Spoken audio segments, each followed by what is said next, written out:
Hey guys, welcome back to the Bad Dating Podcast. I'm your host, Michael James. I know bad dating, so let's talk about it. So, sex on the first date. That's what we're talking about on today's episode. But before we begin, please take the time to like, comment, and subscribe.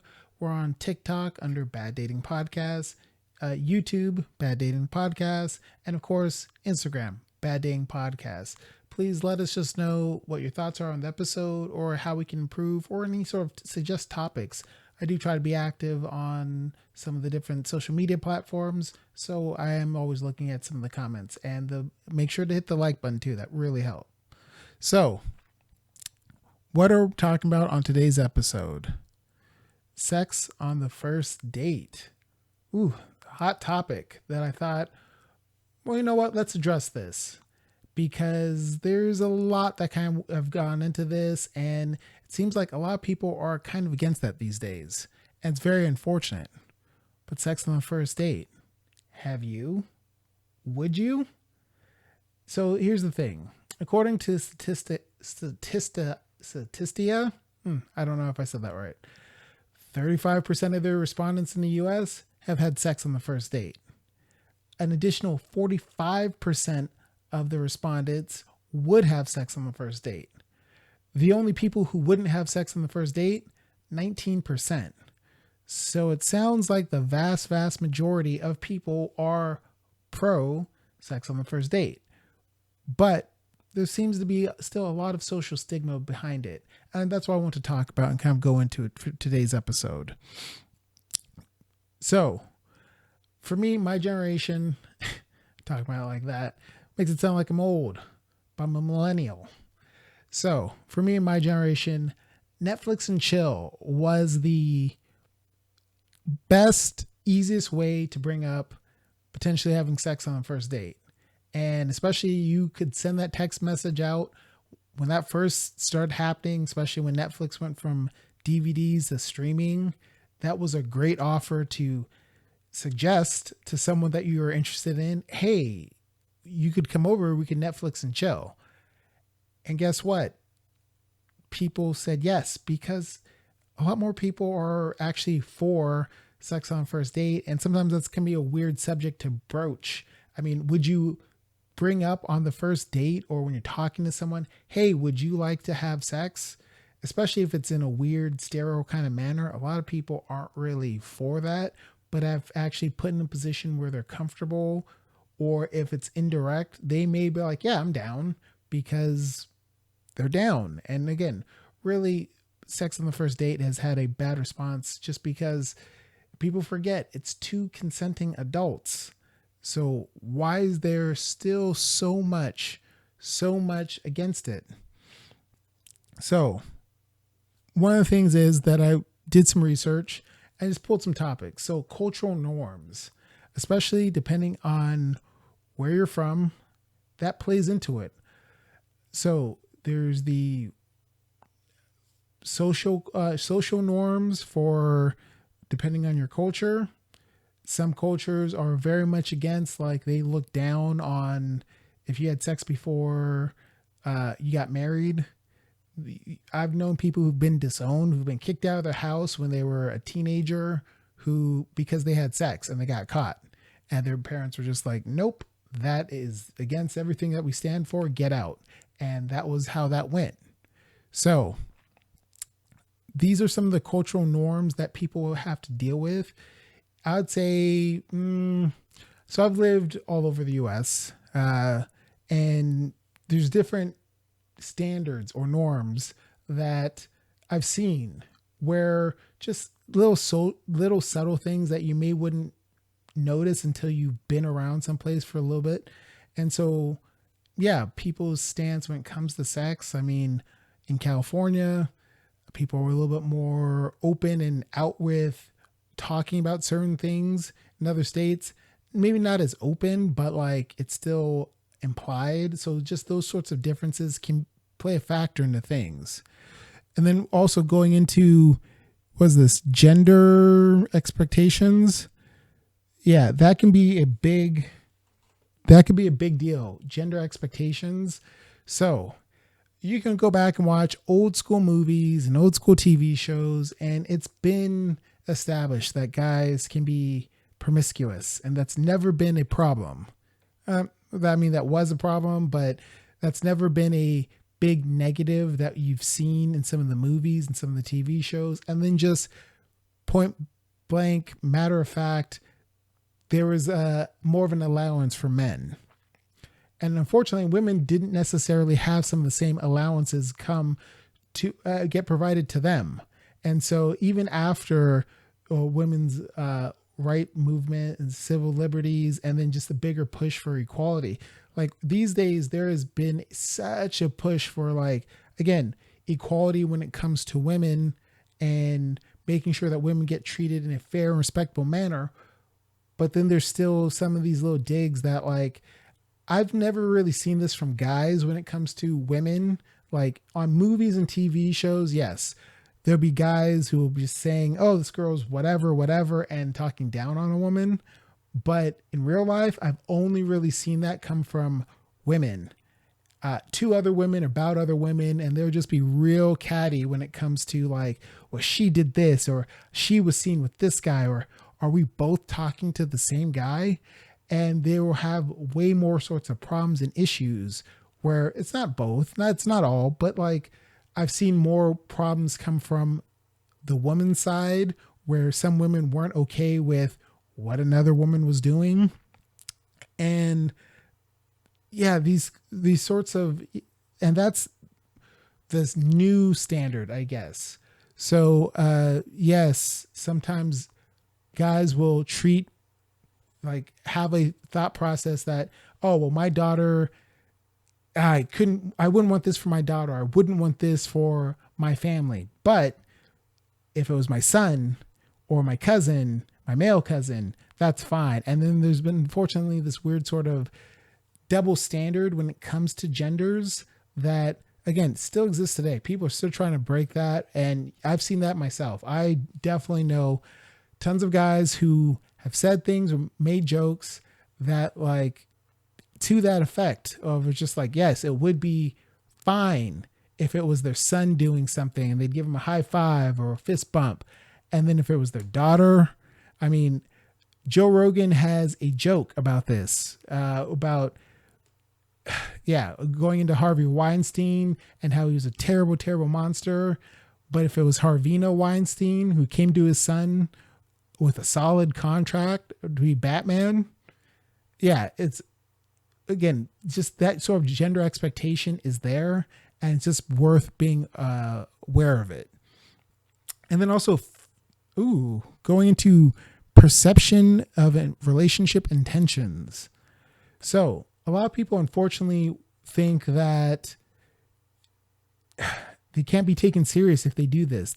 People want so much to play a game when it comes to, well, I have been told that this is what you have to do and no one's going to take you serious. And is that true or is that not true? Here's the deal. There are tons of people who I know who are in serious relationships with people they slept with on a first date. That's anecdotal. That doesn't apply to everyone. I get that.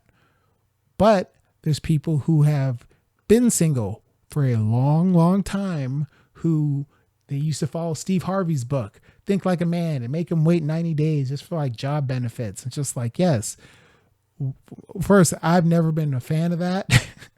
And I've never been a fan of that because that inherently that plays into the gender dynamic where women are up here, guys are down here, sex becomes the prize, sex becomes the goal, and then it's separating everything else. I feel like in the serious relationships that I've had, sex kind of happened on the first or second date. And then when you are seeing the person and you're living with the person and they meet your family and you're doing all these things, is because sex wasn't the determining factor of the perception of the relationship. It was just like, wow, I like you and you have everything that I'm looking for and I want to keep getting to know you better. I think you're hot. I think you're beautiful. And then there's that sort of passion. And that is something that you should want. I mean, the person who can still make you feel alive and like but also makes you feel secure in the fact that you'll be going forward for something that's more than just that one night. One night stands happen. And depending on what your goal is, that may be everything that you're looking for.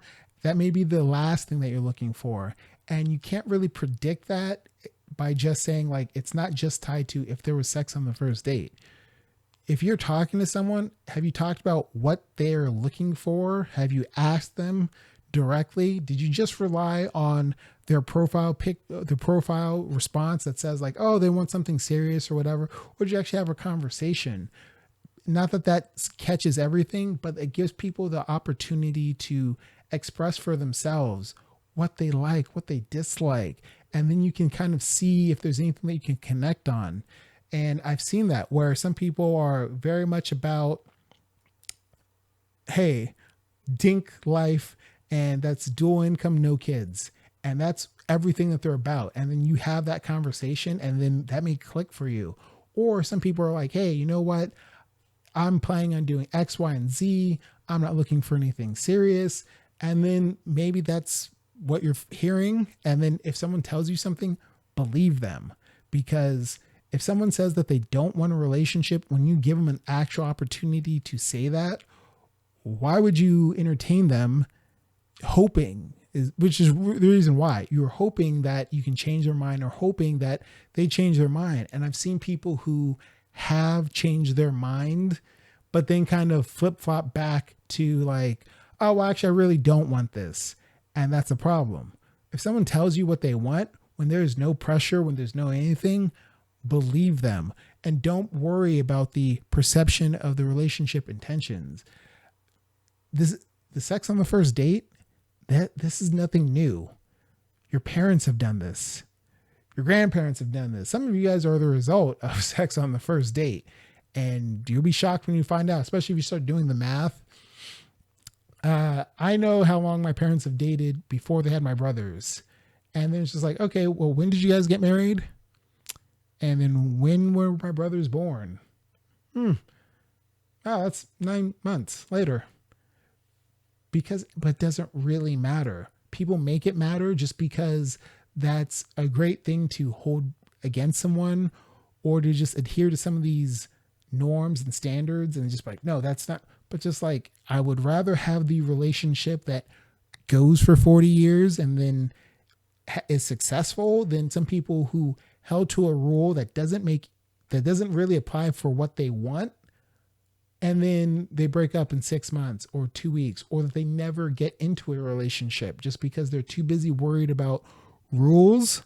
And that, for my audio listeners, I did air quotes because it's just like, you have to realize as an adult, you're making it up. Every adult is just making it up. You're copying what you've seen. You're doing what you think is expected, but we are all just making it up. And people forget that. And just like, yes, are you doing exactly what you're told? No one tells you what to do as an adult. I mean, hopefully no one tells you what to do as an adult. But that's the thing, is you have to get comfortable with making the call yourself. And then again, for me, I've never been a fan of, I'm going to do an episode on who's the prize, just because some people make that a big deal. So they make sex the prize. They make sex the finish line. They make sex the ultimate achievement of, this is why you have to see me and we have to do all these other things. And then it gets put up here, which is fine. But then guess what happens? Someone gets there. And then is it like, oh, is this worth it? Because sometimes people change when they've had sex. Sometimes people who are acted tough, acted strong, acted independent, or acted in any sort of way, and then they immediately change and become a different person as soon as there's sex. And that kind of leads into one of the other topics, emotional vulnerability. Sex can be a very vulnerable thing for people. I mean, literally, you're getting naked and someone else is seeing it. For most people, you're not really naked. Well, these days, depending on how much gym wear you wear, a lot of people are very close to naked. I mean, if you're wearing, I'm always in these stringer tank tops, so kind of close to shirtless, with just nips are covered. Women will be skin tight everything, and it's like, up. They specifically get the pants or the shorts that hug each individual butt cheek, so you can just see them separated. But yeah, most people actually really aren't used to being naked, truly naked in front of someone. So that can be vulnerable, especially because that's why I did an episode on being fat and dating, because a lot of people don't feel comfortable with themselves. And if you don't feel comfortable with yourself in clothes, as soon as you get naked in front of someone, ooh, that is the bigger thing that causes more anxiety, just because there's a reason why some girls don't want to be on top or don't want the lights on or have other little things and phobias, because you're uncomfortable in your skin. And so being emotionally vulnerable, that's just from the outside. Inside, it can mean a lot, especially depending on where you're at when it comes to what this means. For some people, especially earlier on, sex was this huge deal where it's just like, this is my first person, this is my second person, and it gets built up so much. So it's hard to like, well, we did this, and this, they put so much emphasis on it. And then some people, it becomes a measure of their self-worth. And it just becomes a real tricky point, because it is an emotionally vulnerable place. It's the thing that you're not doing with everyone. And this again ties back to a relationship. Like, well, I'm not doing this with everyone. I'm just doing this with you, and you're just doing it with me. Are you? Well, first, again, that's why you have to have good communication and be able to talk with someone. And then decide, like, okay, I'm letting this happen. And honestly, it's the letting it happen part that's fine. It's kind of always the after, which is where the vulnerability becomes huge, where some people like are so worried that the person's going to do something that harms them emotionally, that they will end it themselves just to avoid, because they start getting freaked out and they remember the trauma and the bad times from whoever they saw before.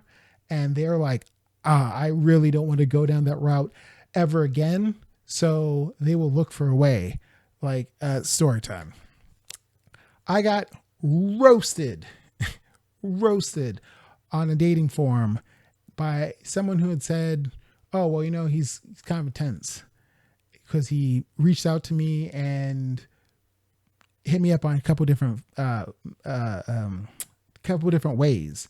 And that's 100% true. But I was like, okay, but here's the thing that got left out. Oh man, we had just been intimate, and there was talk about like building. And so I was like, oh, I'm treating this person like they're serious. Like, okay, this is going to be something. And that was last week. And then this week, oh, they invited me to a movie, and I had said no. And they're like, and I've already watched it. I already got to see an advanced screening of it. And they like flipped their shit and lost their cool, and then said a bunch of stuff and then ghost.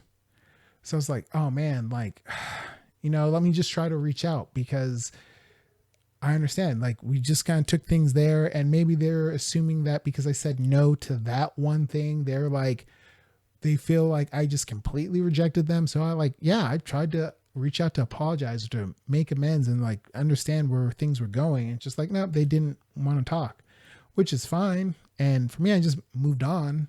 But like, you wouldn't try to hurt someone after such an emotionally vulnerable place. And that's kind of like just being real. And sometimes you do have to just be honest with the vulnerability to that, and kind of talk about, well, instead of just running away because someone says no, for some people, I always say this, a lot of women who are used to getting admired for their looks cannot handle hearing no, and becomes like this weird thing. And I've seen people get real bad with it. And so depending on her dating history, there may have been like 20 other things that were associated with hearing me say no that like sent her off the deep end. But just like, yeah, for me, if we're like, yes, we went through something that was emotionally vulnerable and there's talk of this progressing, but it should by in no means mean that I can't say no. And like, yeah, I get it. That doesn't take away from us liking each other. But again, it's just being able to be vulnerable, but understanding your vulnerability and not just being sensitive to everything, because some people will 100% coddle every emotionally vulnerable person for everything. But who coddles the person who is always doing the coddling? So it's just kind of be the mutual respect. And that's why good communication is important for that. So also going back, fear of judgment. I think I talked about this some, but if not, people are always worried about being judged. So for me, I always like to make a joke after I've kissed someone or whatever, if things can be weird, is like, well, hopefully, you respect me in the morning, or I hope you respect me after last night. And it just as an icebreaker, just because it's so easy to get judged or to feel judged based off of just trying to open up to someone, and kissing someone or getting closer to them, being intimate, whatever. Like that is that emotional vulnerability. And then there's sometimes that just fear of judgment. And so for me, I find that like, yes, if you're willing to break down the fear by trying to get someone to laugh, or like, again, because I'm not concerned with, oh my God, they're going to judge me. But I do know some women have that kind of concern. And so by putting it on me, when I say that, it's like, oh, you're going to judge me or whatever, or like, hey, don't judge me for last night.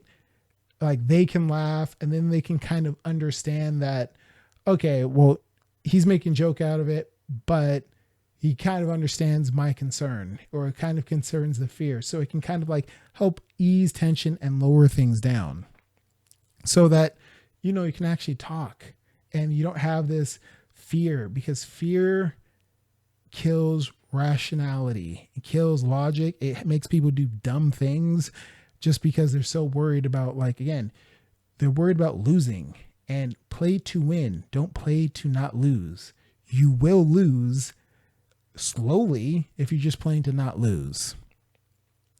And so historical context when it comes to sex on the first date. Yeah, historically, there used to be major consequences, even in the US, which is like, back when we called people witches and burned them at the stake, or put a scarlet letter on someone calling them a harlot, and when you can get stoned, cast out of the village, shunned.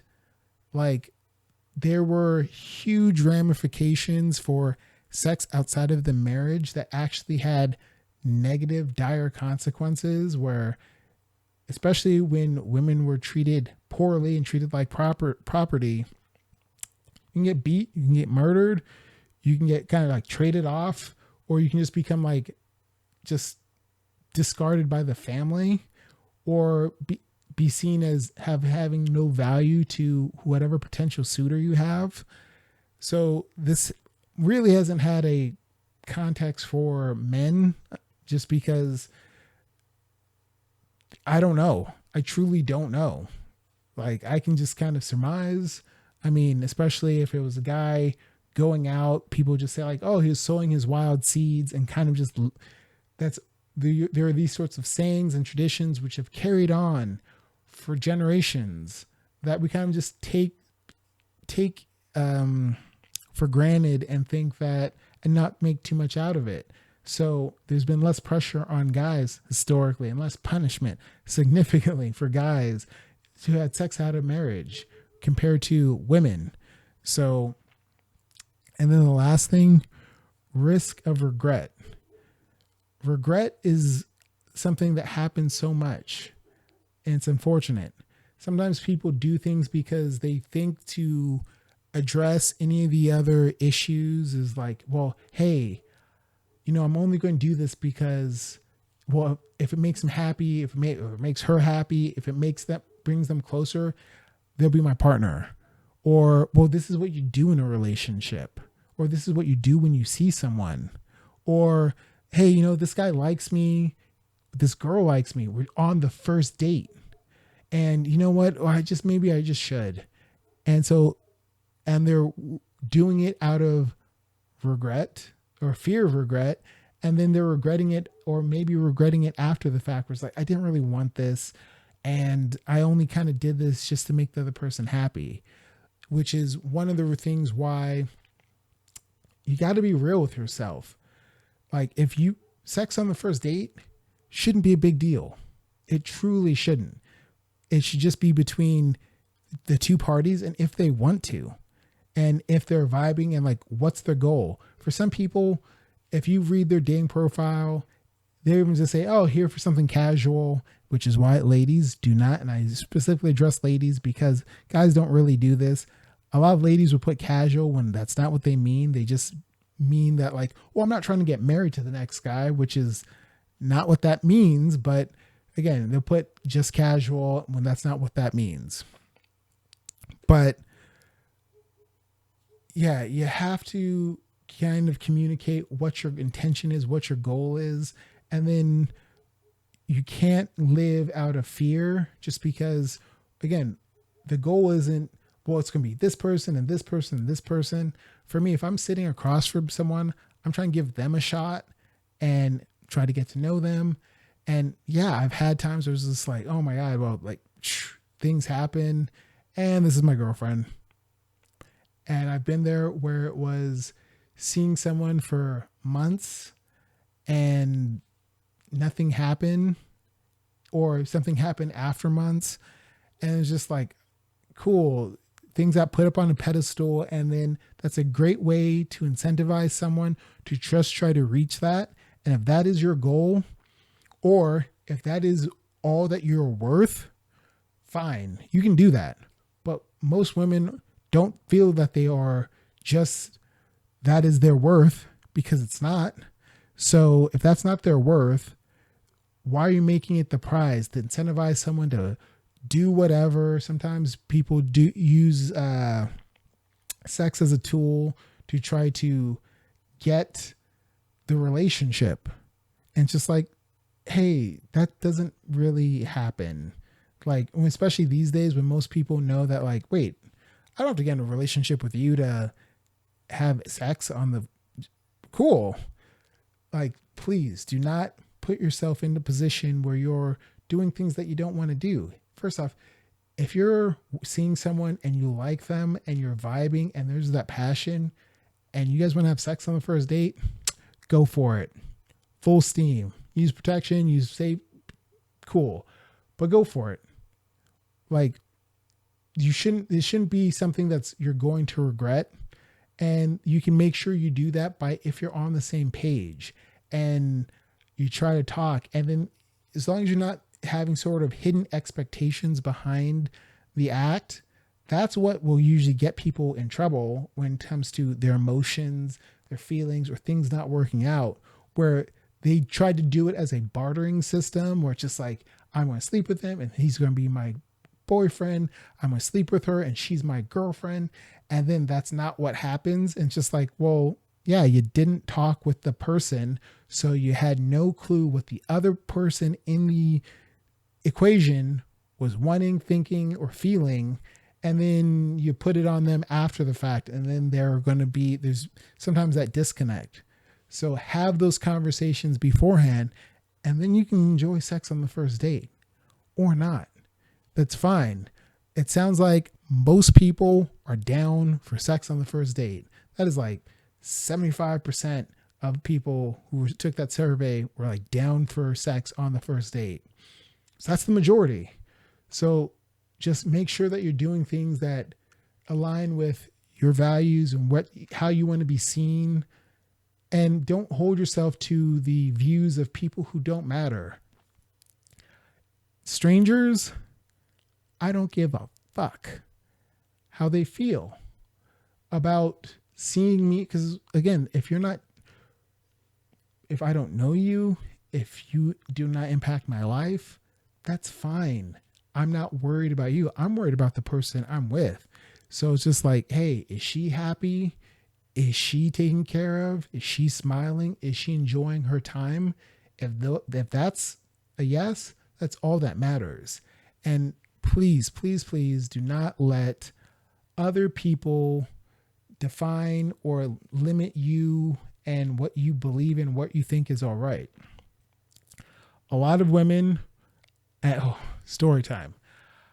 I know some born again Christians who are very, very judgmental when it comes to sex on first date, intimacy, other people, and they will gladly tell you negative things about and then guess what? If you even take the time to get past some of the barriers, you will find out, oh, you had how many abortions?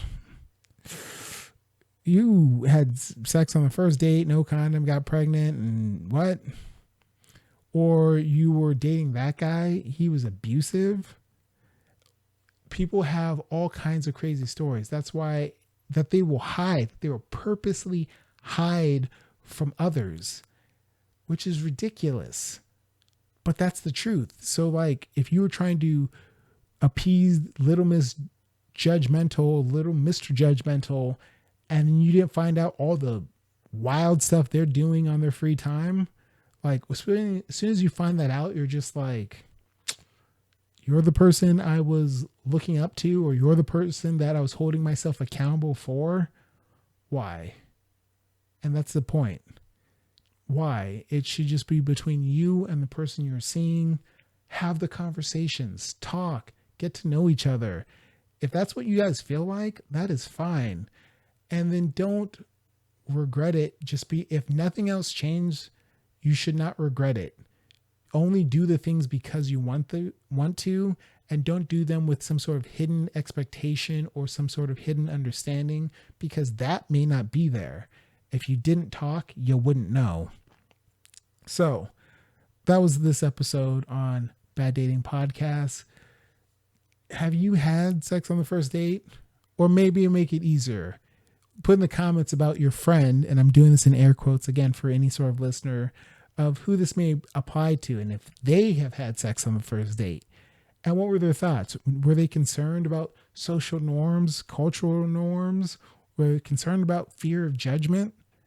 These are the things that people are concerned about to some degree or another, even if 75% of people would truly just have sex on the first date. All right. Well, that was this episode, and try to date better.